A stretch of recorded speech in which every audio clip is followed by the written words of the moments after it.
Looking forward to game week here. You know, we've had a good preseason, and I think that the guys are ready to get to work here. And in terms of playing our first game, going on the road is going to be a challenge for us. You know, first time in a while we played in front of a packed house, which I'm sure it will be on the road, night game against a very, very good opponent. So had a really good weekend of practice, and now you know, we're not too far away from game day. So I know the guys are excited about it and looking forward to prepare over the next couple of days.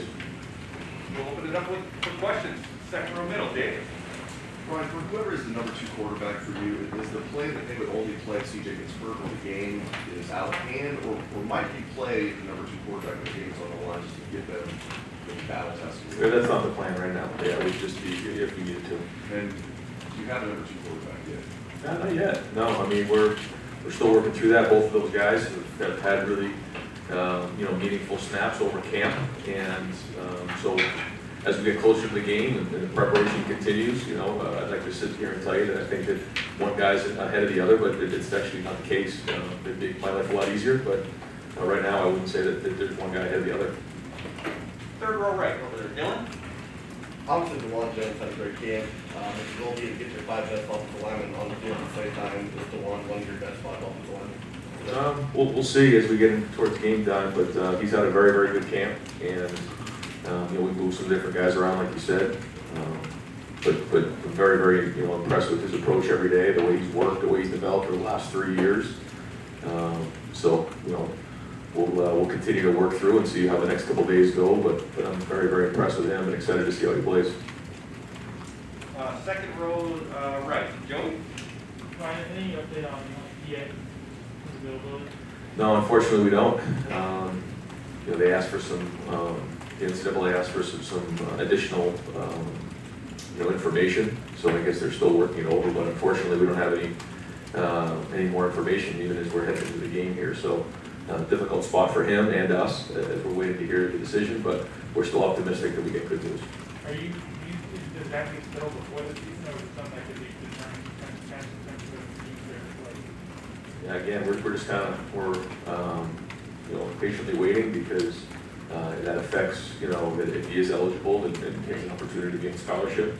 If he isn't, then he has to figure out what the next step for him is, and so again, we're just kind of waiting on that. Third row left, Jacob. Yeah, hey Ryan, you kind of touched on it in your opener. You know, you're opening against a conference opponent, and being the first time for you to do that, just how does that change your preparation? Just how impactful was that? It started back in the spring. We talked about this right from the jump. When we started that first practice in the spring, we knew when we saw the schedule that this was going to be something we had to get game ready early in the season, and we'll come right out of the gates with a conference game on the road with a, you know, freshman quarterback or a young quarterback and you know, young linebackers and some guys that haven't played a lot of football. So it was a challenge, you know, this spring to spend a lot of time on fundamentals and techniques, and then this preseason get as many game reps as we possibly can. We tackled a decent amount in the preseason, so I feel great about that. We put in a lot of hard work, a lot of physical practices out there. So I'm proud of the work we put in. I mean, I feel good going into this game, but you just don't know what you got until you get out there. Third row right, Jeremy. Ryan, with recruiting visits and stuff starting to get back to somewhat normal, obviously I think the expectation will be that visitors have to wear masks inside the buildings, but other than that, has there been any guidelines from the NCAA about what to expect for unofficial visitors, official visitors, limits, et cetera, for the season? Yeah, I mean, assuming right now where we're at, that it's going to be similar to the way it was in the spring when we did have, you know, June visits. And so, you know, excited to have people back on campus to be able to see games. And I think, you know, it'll probably be very similar to the way it was in June. Is there any numerical limit you guys can give it, like on a per weekly basis, about how many you can structure in or fit in? Per week, no. No, obviously we still have our limits in terms of official visits on a calendar year, but no limitations in terms of on a weekly basis right now. Second row middle, Bill. Ron, what are you most excited about for Thursday, and what are you most nervous about?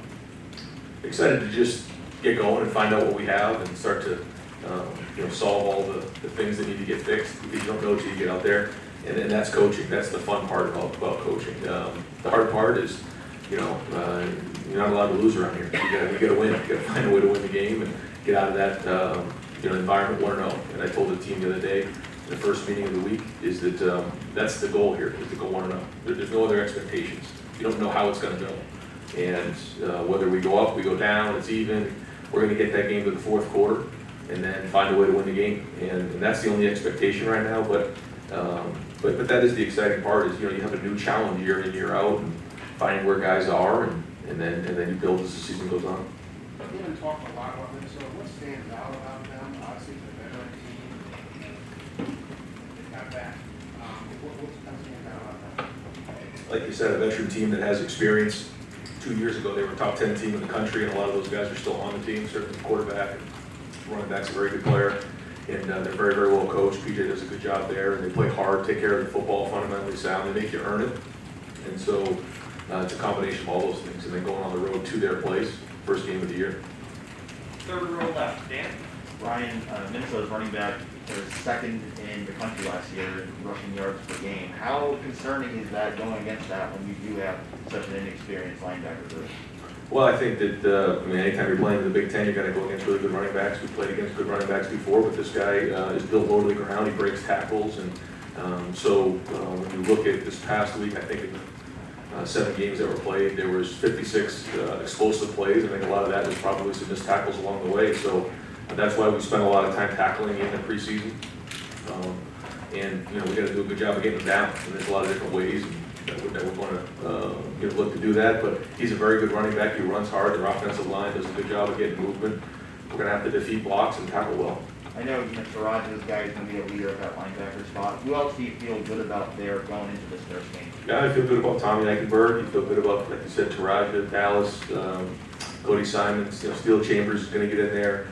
Kayvon Pope will be in some different spots. I mean, we have some depth there, but like you said, at some point, those guys have to go in there and play and produce, because they have some guys in big shoes to fill. Far left, Brendan? Coach, how much, when you're going into the first game of the year and you don't have game film from this season, you're prepping for an opponent, how much do you look at film from last year versus trying to just focus on what you want to accomplish in a game? A little bit of both. I think that when you go into a first game, you have to kind of, go off a little bit what they did last year, but know that you're going to get change-ups along the way. You're going to have to adapt, and you're going to have to communicate in game and figure out what those adjustments are. And, we're expecting, some different change-ups from them, and we have some for them as well, and that's kind of how it goes. It's that back and forth, but at the end of the day, you have to be able to execute the plays that you know, and that's what preseason and spring's been all about. But in game, being able to adjust to what the changes are is important. In that regard, is preparing for the first game of the year the most difficult because of the lack of game film? Is that fair to say? I don't know. I mean, it's similar, I guess, to a bowl game where you have a lot of time to prepare, and you also can overthink things on both sides of the ball. But it's not that it's more difficult because you have more time to prepare. Sometimes the more difficult games are those ones that get on you quick. Coming back from a late game and then having to maybe play a noon game or something like that the next week. But it's unique in that you don't know. There's the element of the unknown. Second row right, Austin? Ryan, what's Nate there take for block out? I just think that, first off, he's from Ohio. Secondly, he's been through a lot in his career. This is a guy who wasn't very highly recruited. Had to lose a bunch of weight to even earn a scholarship here. Had a back injury along the way. Overcame a lot of obstacles, and he's done everything the right way. He decided to come back for another year, and he just has the respect of everybody around here. It really exemplifies everything that Bill Willis stood for. And so, Jonathan Cooper, I thought, was the great first recipient of the Bill Willis Award, but I think that Thayer's going to do the same. Sure, you'll wait till the availability report comes on Wednesday, but if he couldn't go, is Matt Jones in line that left guard, or do you know how that would play out if he wasn't available? He's going to be available, but if he wasn't, yeah, we have some good, solid backups behind him. Second row left, Bill? Ryan, you said maybe a week or two ago that you've had some linebackers kind of in and out with nagging kind of injury things. Where is that position standing right now for help standpoint? Pretty good. I feel pretty good going into the game. I think this past week we've gotten healthy, and we put 2 hard physical practices in this weekend, and the pads come off today. And we kind of have a hybrid practice today, but the pads will be off. And the goal was to be done off the field with the physical part of practice by noon on Sunday. And we did that, and now it's a long time until Thursday night, but we'll have a really spirited helmet practice today. Same thing tomorrow, and then we get on the road, obviously, and head up there and have best usually call it best Fridays in football, best Wednesdays in football, so it'll be unique. But a lot of time to prepare. And I think coming out of the weekend, the way we did, to your point, I think that we're going to pretty healthy heading into the game linebacker. And then, Master and Mayan and Trey and Marcus, like, how do you feel that quartet, I guess, kind of performed in camp? And do you have a feel for right now how you think that's going to settle itself out and start looking at the game? Yeah, they all bring different things to the table. I think that Tony's done a great job. I think they all pull for each other. There's not a lot of, selfishness in that room. I think that's one of the things about having a strong unit is having unselfish guys in there, and they've done that. They all have different skill sets. Mayan and Master have played the most, so they mastered the most. Mayan's played some, but they were in big spots. Clemson game had a few carries, and then Marcus played a little national championship. Trey's done a really good job as well. So, early on, the guys who have played a little bit will lean on them, but Trey's going to get in there quickly, and we'll roll those guys and kind of see how the game plays out a little bit. But we're going to play depth at that position. Right next door, Stephen? I don't know if it's kind of done, but ask this question, but there's always turnover in college football, but the top 3 teams in college football right now are turning over at the same time, because when we said like the quarterback, is that a unique thing that you've seen in your coaching career to see this many teams have a reset button basically? I think it's hard because, really good quarterbacks leave after the 3rd year. So the turnover is like almost every year, every 2 years. And that's a challenge. I mean, it really is a challenge to develop a young quarterback and bring him along. And there's just a lot of things along the way that they have to learn. And so, the minute you get them to where you want, they're off to the NFL. And, I think that a lot of programs share that same, not frustration, it's just the way it is. So we have to embrace that and continue to develop young quarterbacks. And that's a big part of it. But it's not just quarterbacks, it's a lot of other positions as well. Guys have the opportunity to move on, and then you have to just replace guys, and that's where recruiting is so important. So you can get frustrated with it, but the bottom line is you just have to adapt and keep moving forward. Does it lessen the challenge at all when everybody else is doing the exact same thing at the same time? Yeah, I mean, you see it, so you just have to continue to adapt to it and adjust the best you can, and that's why it's so important to come out of the gate strong and have a great preseason and become game ready early on, and you can get out of the gates fast. Second row middle, Nathan. We heard, on the quarterback, we heard that through that process, you were kind of trying to rattle those guys a little bit, I guess, to sort of, see how they responded. How much of that was for your pressure testing that you had to do to pick a starter? How much of it was what a team would see from those scenarios and what they would gain? Yeah, I don't know who told you that, but if that's rattling them, wait till they get into a game and go 3 and out. It's hard to be a quarterback around here. So it's our job as coaches to make sure that the practice is a lot harder than the game. If you can survive practice, then the game's easy. And so we have to, and it's like that at every position. You have to understand the consequences. It's not just, well, I'll just get the next play. Sorry, it doesn't work like that. And that's what competitive excellence is all about. So, that's our goal here and always has been, to make whoever it is, whatever position, practice harder than the game. What did you like about TJ's response to the scenario? I think he's had good days, he's had bad days, but he's grown every day. He's come in, he has an edge, he wants to be really good, he's very competitive, and so now it's time to go put it on the field. He's going to have to work through all the things of being a quarterback, like when to take care of the ball, when to cut your losses. He's going to get hit along the way. He's going to have to show toughness, just like Justin did last year. All the things that will come along with playing, and he will. I think we all believe in him. I think the team believes in him, and we're all there to help him. Did you need to see a response from the rest of the team to him? Is that something you're trying to pay attention to through this process? Like who the guys are responding to? I think that there's all pieces of the puzzle. It's a big giant picture, and then you use different things to try to piece that together. And some guys are good at some things, and other guys need a little help in other areas, and you just continue to develop them. Over here, far right, Whitney. Hey Ron, you mentioned that prepping for this game was all about the spring, and it's been a while to get here. Do you like starting the season in conference play and getting going quickly? It's something for the guys to really prep for, or would you rather ease in just a little bit? I'll tell you after Thursday night's game. If you win the game, then you got one in your pocket. Obviously, if you don't, then you got a lot of work to do. But whether you like it or not, it is what it is. And We just have to figure out, every year what the schedule looks like and how to adapt to it. And a lot of that is, who you play early, but a lot of it too is your team. Do you have a veteran team coming back? Do you have some young guys at certain spots, and how do you bring them along? Because we do have some veteran players here too that I think have been practicing really, really well. And it's going to be important when you go into an environment like this, that they play in these environments, to play veteran and to show leadership. And that's something that we really need going into this game. Guys like Chris Olave and Zach Harrison and, Haskell Garrett, people who have played in these environments. Josh Proctor's played in a bunch of big games. When you look up to a guy who's been in this spot before and been in big games and played night games and conference games, there's a little bit of confidence that can come off of those guys, and that they can impart in the other players. And so that's something we're looking for when you open up a game like this. Some of the young guys that you've been watching during the summer fall camp, Jack Sawyer, are we going to get to see him in his first game, you think? Yeah, I think so. We're going to play depth there, and Larry's going to travel maybe 12 or 13 of those D linemen. We're limited on how many guys we can bring, and actually we have a lot of depth there. So we're going to have to make some hard decisions as we head over the next couple of days. But if they're going on the bus and they're coming on the plane, then we're going to put them in the game. Deep right, Spencer. Ryan, you talk about Jack playing depth and getting guys on the defensive line. When you're trying to replace a guy like Tom, you're going against a heavy run team like this.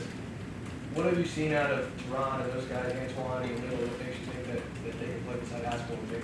I mean, I've been impressed with our day-to-day work that our offensive line and defensive line have gone at it pretty hard, especially in the preseason. And Antoine, Teron, Haskell, Ty Hamilton, even the young guys have done a nice job.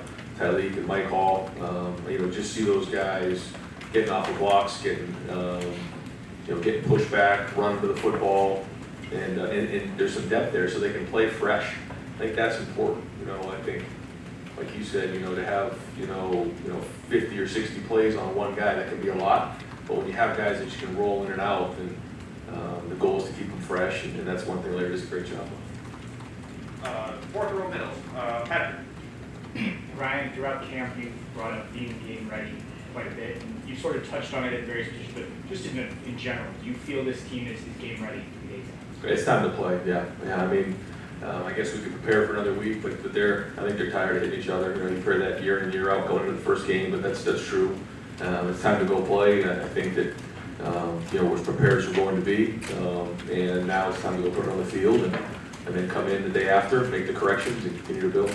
And we talked about the secondary a lot throughout camp, but some of the younger guys, particularly Ryan and Legend, where are they in that process of filling that void kind of left by some of the guys that depart? Yeah, I mean, how much they play, who knows? I think that's still yet to be kind of figured out as the game goes on, but they're going to play. They're going to be in the game. They flashed at times. I mean, they're all still working on things to get better at, but they've done good things. And consistency is the key, especially with those two guys.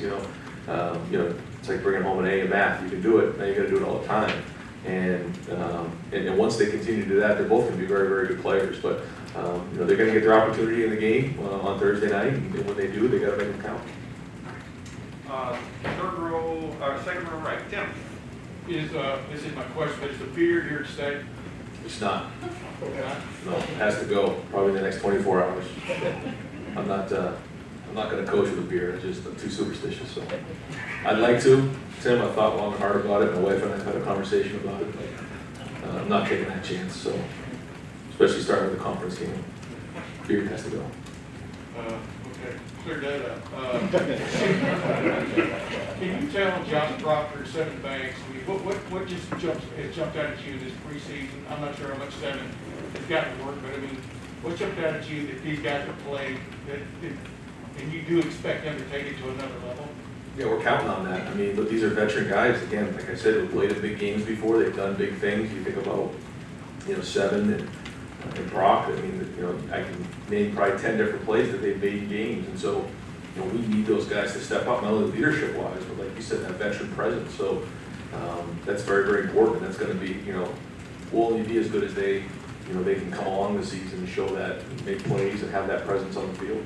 And Marvin Harrison Jr. and Miguel Buca and maybe James Miller, if they played themselves into playing on Thursday night, I mean, Are they in the rotation, I guess? Yeah, well, Mecca and Marvin for sure. You know, Jaden, you know, possibly get an opportunity, we'll see. But yeah, I mean, when you look at the six of Chris, Jackson, Garrett, Julian, Mecca, and Marv, I mean, they're all gonna play, and they all deserve to play. And we'll close up, third row left, questions with Doug. Ryan, you said, you told the guys it's about being 1-0, just getting through this game, but 2 years here, you guys made the playoff, both years with you as head coach. Everybody here knows the expectations and the potential and the standard here. How do you just address that at this point in the season with anybody, with your team? Because they know they need to go 1-0, but they also know this is Ohio State, and you always have big goals. Yeah, because that's, you know, you can't get anywhere down the road if you don't win this game. And so, that has to be it. And it doesn't need to be perfect. You know, it doesn't need to be, you know, anything other than just a gritty win on the road. And you put that in the bank and you continue to build. It needs to be a start. And that's all that matters in this thing. And so we just got to stick together because you just don't know what in the first game what's coming. And so, you know, again, you know, when you go into a game, first game, you start to play in your mind, okay, this is going to happen, or I'm going to get 3 sacks, or I'm going to run for this, or I'm going to catch this, or I'm going to throw these kind of touchdowns, and rarely does it work out that way. So let's just focus on sticking together, taking it one play at a time, and we'll look up at the end of the game and see where we're at. And again, this is like asking, you're thinking big picture when clearly you're trying to keep you guys focused, but for a guy like CJ, you know, Justin, in his second year as a college football player, came here, and you guys made the playoff that year, he played really well, and JT Barrett, his second year as a college football player, was a starting quarterback for a team that made the playoff and won the national championship. Is there any, once CJ's been the starter now, is there any context conversations you've had with him, or do you not want him thinking that way, it's just do your job? Yeah, because that doesn't really have anything to do with him.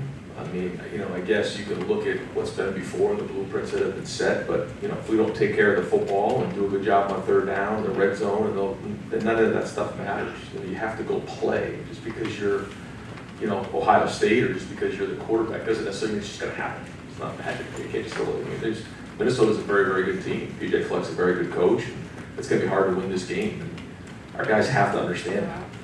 And they will, they do. I mean, we have their attention on this. We've been talking about this for a long time.